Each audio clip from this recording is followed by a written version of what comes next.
try at night, see what the camera picks up at night.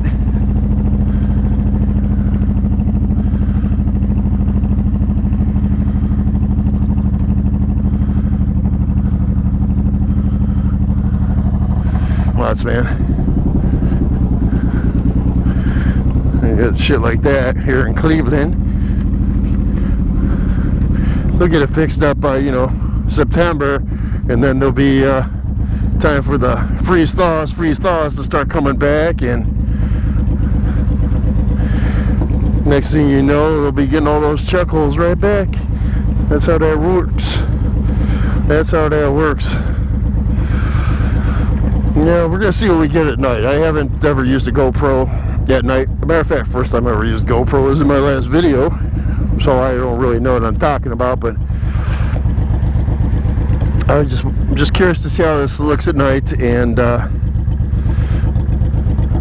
go from there. Maybe I'll get some good footage today, maybe I won't, I don't know. There's a couple bikes over there. They're some kind of Harley with big old bags on it. Probably looking over me with my high-vis gear, full gear, because they don't look like they wear nothing. Oh yes, he is at baseball hat on backwards, man. That's got to give you some kind of protection, right? Let's go, let's go. What, I don't get no light? Ain't no light for me. Ain't no light for you.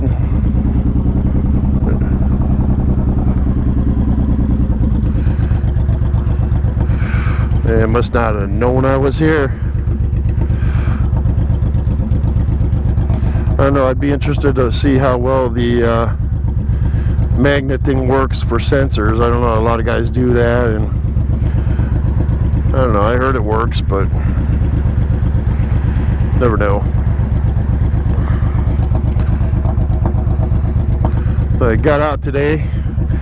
I was working all day as my third out of 4 days, and then Sunday I spent the day doing homework. I was on that computer for like 9.5, 10 hours, strapping down, getting my work done. Of course, it was due Sunday, so I probably could have got on that a little sooner and been better off, but well, when it was nice out earlier in the week, I went for a ride. And you can't really say blame me. Man, my hand's starting to cramp up. I use my hands a lot when I work.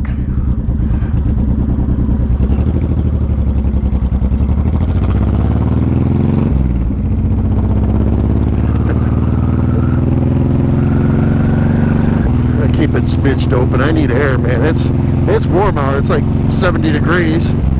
I got my heavy stuff on, kind of anticipating a little bit more chill and potentially a little bit of drizzle schmizzle. Later tonight it's supposed to get pretty intense with the weather, and there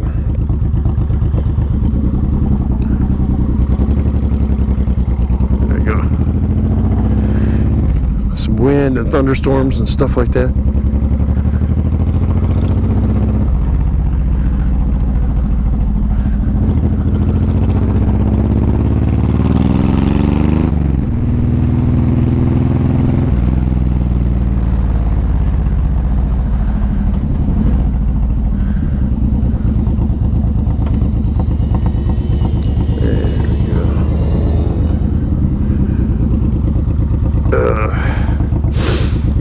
Yeah, I was working as like, I work these 12-hour shifts. They're more like 13.5. I do get a half-hour break in there, and it's usually hectic to get it, and by the time you're getting it, you need to hurry back because you got shit going downhill all over the place. And well, you know, I signed up for it, they say. A lot of nurses are like, well, I didn't sign up for this COVID stuff, you know, but unfortunately a lot of us are on the front lines, and well, it's the hand I've been dealt, I guess, and I know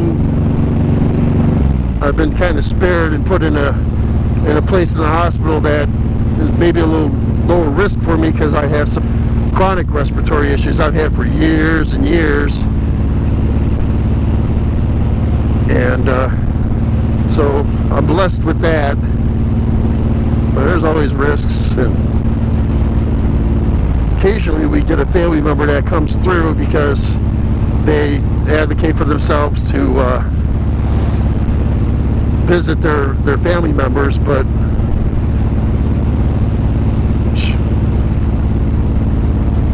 I mean, I get it, you know, your family members there, their loved ones, and you want to see them and make sure they're doing good, but there's a lot of risk involved.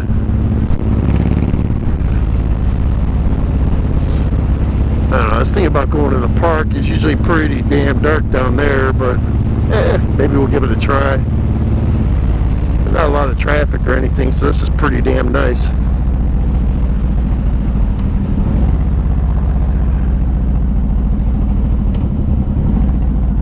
It'd be nice if I wasn't sitting at all these lights, though, I can tell you that. That would be golden. But I am.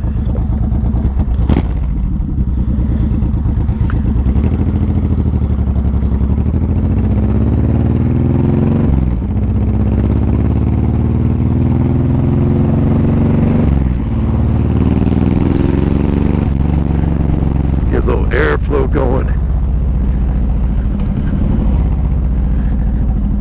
I should have wore something lighter.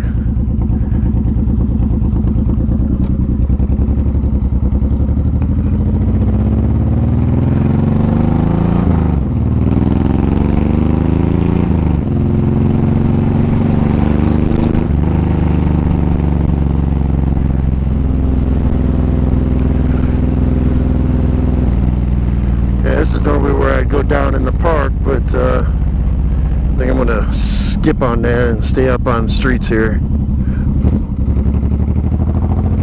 There we go. Nice. That was a good light.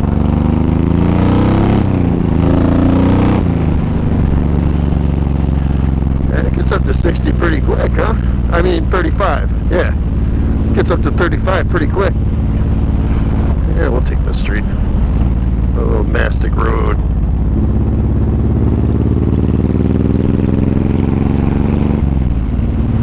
Gotta watch out for the deer. All kinds of crazy shit around here. Deer, possum, coons, raccoons, man. Those things are... It's about their time of night to go garbage picking. Anyway, it's been pretty busy at work, and at least for me, they're calling a lot of nurses off though right now because they're not doing surgeries, they're not doing, you know, elective stuff. Of course, we're taking sick people, but people who have things going on.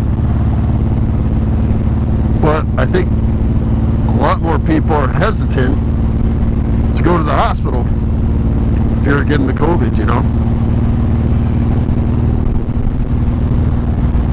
I have not myself seen a COVID patient where they can't breathe and are in respirators or nothing. I'm not in critical care. I do take care of high acuity patients, but you know, I'm not an ICU nurse, but right now they are training all of us on higher acuity situations and critical care because they feel we're going to be needed, which we probably will. I don't know, I saw some of the numbers today, and the number of deaths today for like a one-day total, like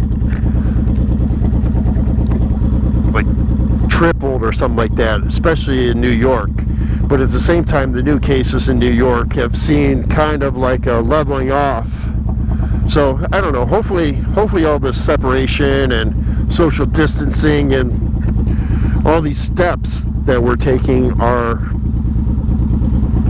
having a positive effect,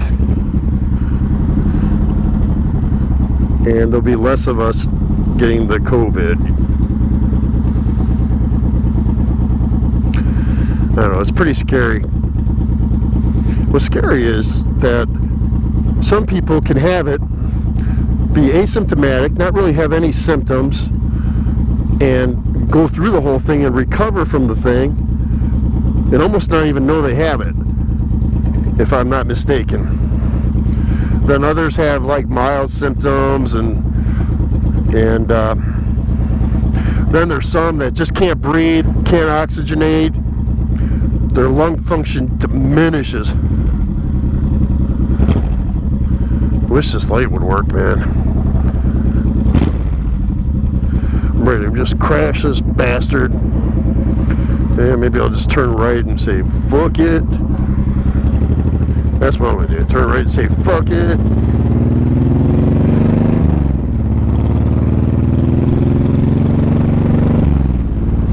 There you go. I gotta get over here because that lane sucks balls.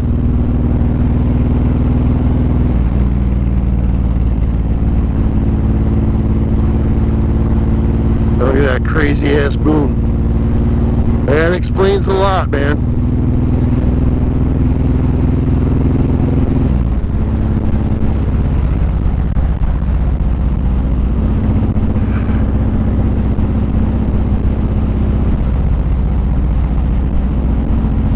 Yeah, this bridge got these weird grooves.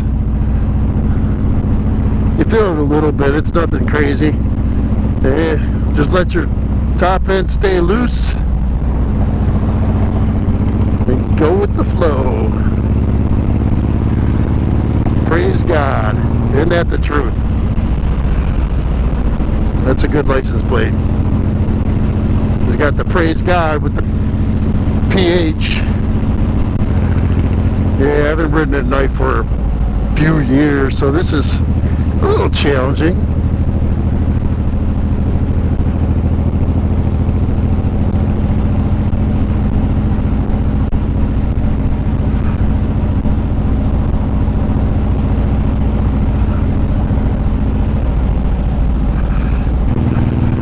Here by the airport, not seeing too many planes. Everything is like locked down, shut down. It's not business as usual, that's for sure. This place always has insane gas prices. They don't go for like the quantity, they go for the price gouging because they everybody has to stop here and fill up their rental cars to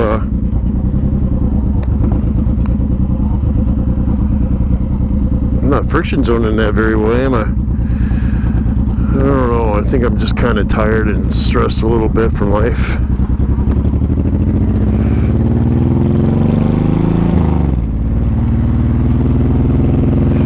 There's the airport, some of them flashing lights. That's where a plane would normally land if they had a plane every 3 minutes like they usually do. But that's not happening. I bet you they're every half hour or so. I don't know. I don't know any of those statistics.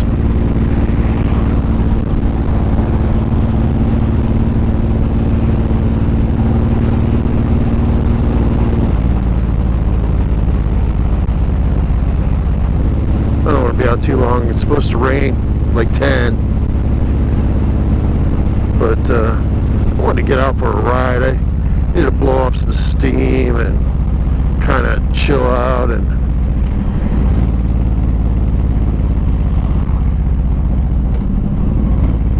have a little enjoyment, I guess.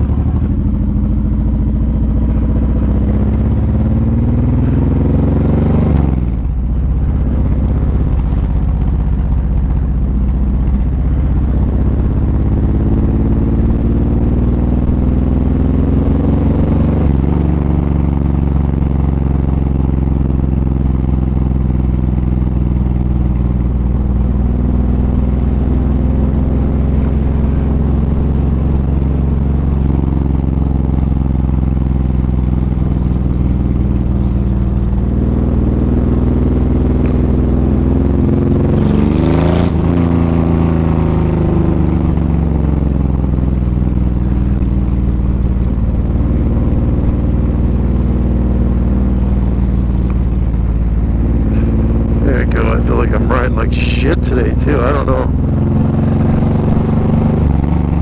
Must be something to being tired, I'm thinking. I know that. Fatigue sucks.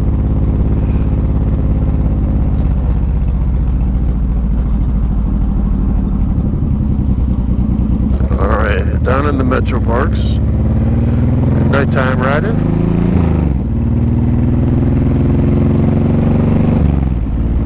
This is a nice slow ride. I always enjoy it.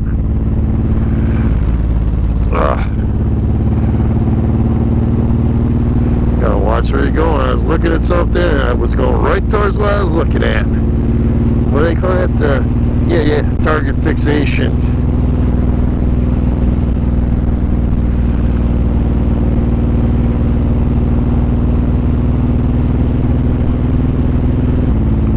I'm definitely going to take it easy through here because got a ton of wildlife. We do have coyotes. You never see them, but deer. Those things aren't afraid of nothing around here. There's so many of them. They're so close to people all the time, and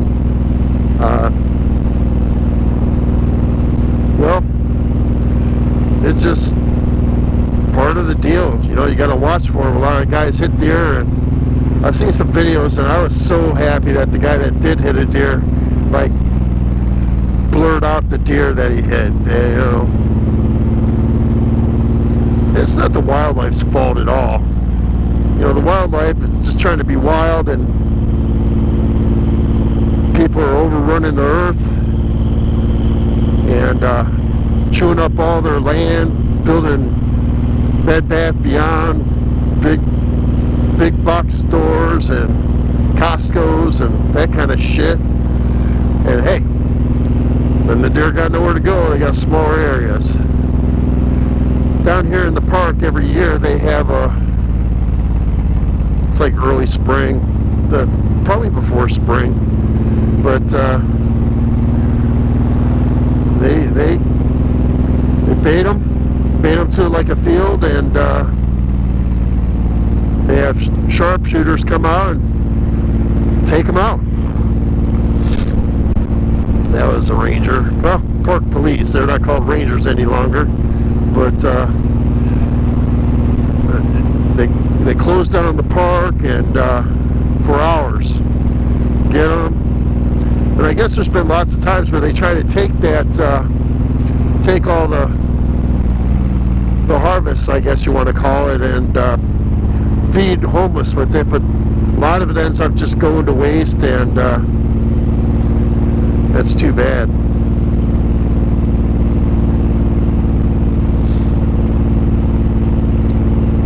You know, when I was a kid, I never saw deer.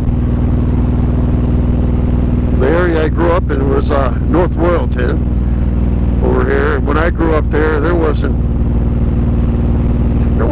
a quarter of the development that there is today. I mean, there's so many condominium places and apartments and housing developments, and well, I took a lot of place for the deer to live, and deer go off into their little corner of the woods and get hungry, so they come and eat your flowers. That's pretty much what that is. I try to plant flowers the deer aren't going to eat. I like flowers, you know. But I try to plant flowers the deer don't want to eat, but they still manage to come in and find something that I have that they want, and what are you going to do? There you go. Couple. There you go. I'll wave at them. They're waving. Hell yeah. I was going to go over to my friend Dave's house. I got to get out riding with my friend Dave soon. He's got a Harley Street Glide. And he'll ride with me, Harley or no Harley. You know, he's not a Harley snob. He likes the biking, and we used to go out all the time. I used to have my Magna, and he had a Suzuki Intruder 1400 at the time, and we'd go out riding. It was a good time. Fun times. Even better when you got somebody, I think, buddy. But hey, I enjoy just being out here, and riding alone is cool too. All these bumps, man. I'm jealous, man. I watch some of these videos of people like in California and down south, and their roads aren't fucking half as bad as this. Not even a little bit. You got the jacked up roads, and of course then we get the good old-fashioned road construction that comes along with it.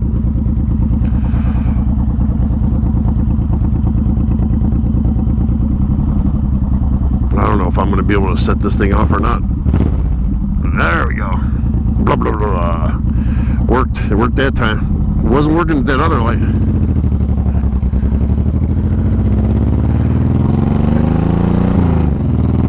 I don't know. I had a freaking Hyundai, and I thought it was a big piece of shit. Rode like shit.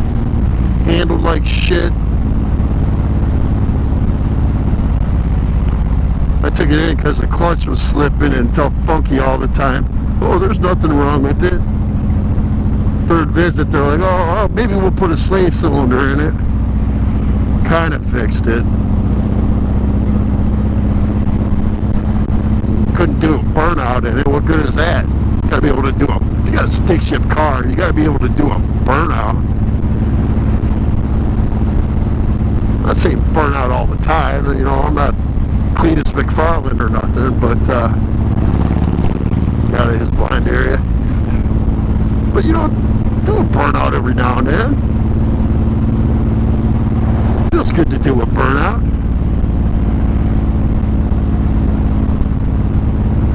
Used to have a Sentra SCR 93, had that 20R motor. I'll tell you what, I beat the crap out of that car. I bounced that engine off at 10,000 RPMs a number of times, misshifted when I was drunk and shit. And oh my gosh, that car took it and kept rolling, man. That was the best car. And it was fast, man. It didn't have a ton of power, but it had a high red line, you know. And when you were pulling away from somebody and you had that extra 1,500 RPMs in each gear, you were able to get past them pretty good. It was kind of a sleeper. I'd love to get another one of those.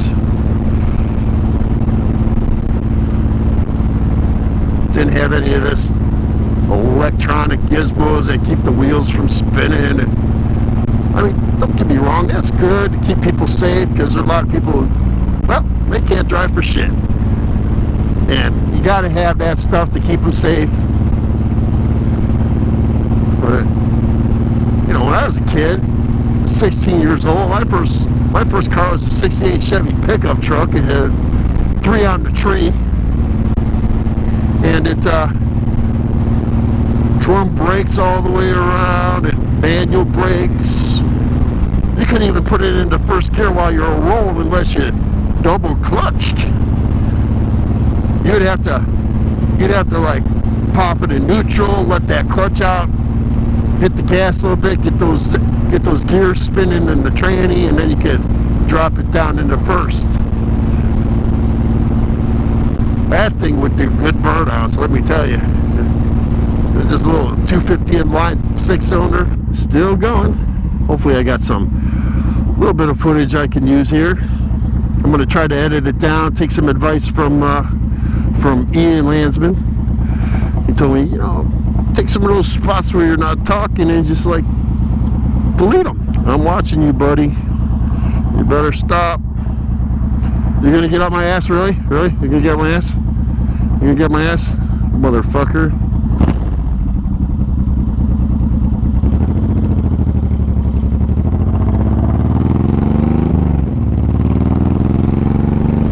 You watching there, Stymie? There you go.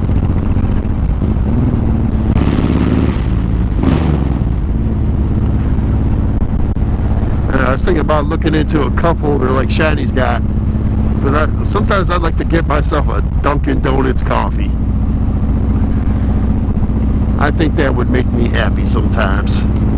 Is that a cop? Oh yeah, it's a great spot. See that guy? He's sneaky. There's a drive-in theater. That's like not many of those left around. I was there a couple years ago. But when I was a kid, I used to go to drive-in all the time, you know. My parents would put us in the trunk and sneak us in. Nah, I'm just kidding. They'd cover us with the blanket in the back. They always had double feature. And in between, they'd have a thing for people to go buy stuff at the concession stand. And we'd all go play up on the swings and shit at night. Bunch of other little hoodlums. It was good times, man. I don't know, being a kid today, I couldn't imagine it compared to when I was a kid, you know. But they're free-range kids. You could go out 10 o'clock in the morning, stop back, your mom would make you a sandwich. Ugh, there's some roadkill. Mom would make you a sandwich, and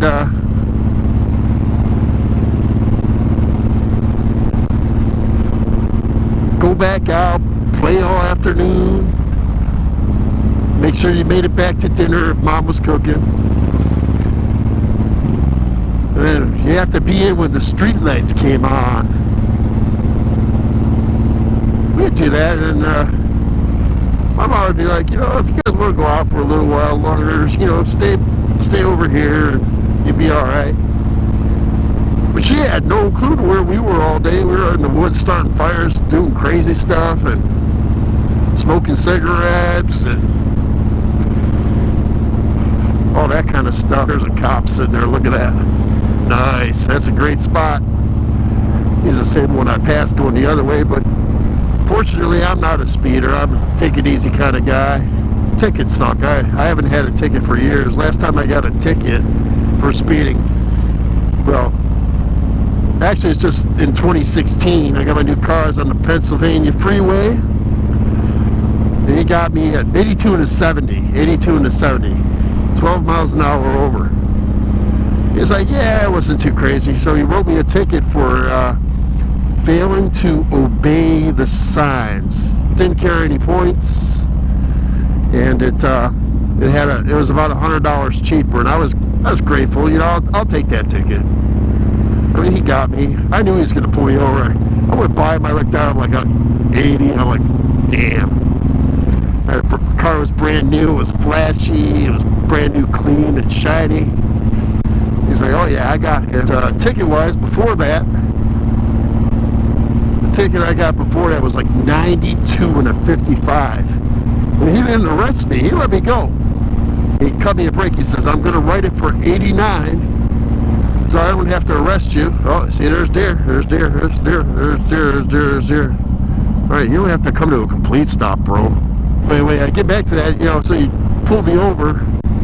And the night before, I had to drive it, just like the one I passed up back there. And I with some girl, and she was drinking the little Jack Daniels coolers or whatever, and I was drinking the Miller Genuine Drafts, and I had a bunch of empties all over the floor of my car. And I was going around the Broadway curve over there on 480, and I saw him. I went past him, I saw him get excited, throw that laser camera up in his car. I'm like, oh man, that's me, that's me. So I'm like, I had a newspaper, because back then, you know, newspapers were important. Not like today. You put it like 3 pages and there ain't nothing in them, because everything you want is on the internet. But so I took the paper and I threw it all over the top of the bottles, and I knew he was coming for me, and to make sure I got those covered good, I kept going 80, 89, 90 miles an hour, and then I had all that time to put my seatbelt on. Of course, I didn't. He's like, oh, does your seatbelt work? I'm like, yeah. I'm like, He's like, yeah, I got you with that too. So he wrote me a ticket for the seatbelt and the 89 and I think it was 60 back then, maybe 55 or 60. I don't know. Yeah, it was 60. And it cost me like 320 bucks or something. I'm like, that's brutal. And before that, I got a ticket. Whenever I would get tickets, like in city of Cleveland, I would always plead not guilty, go to court, and at my second court date, the cop would never be there, and I'd ask the judge, I'd be like, well, I'm like, the prosecution has no witness. I asked for dismissal, and I would get it. No points, no money. Sometimes they tag me with a court cost or whatever, but back then it wasn't much. Today they make the court cost like 90 bucks. That's all about the dollar. But before that was 1989. I got pulled over for 46 in a school zone. I said I never had a ticket before. He's like, well, you got one now. I said, well, can you cut me a break? And he's like, I am giving you a break. I'm not arrested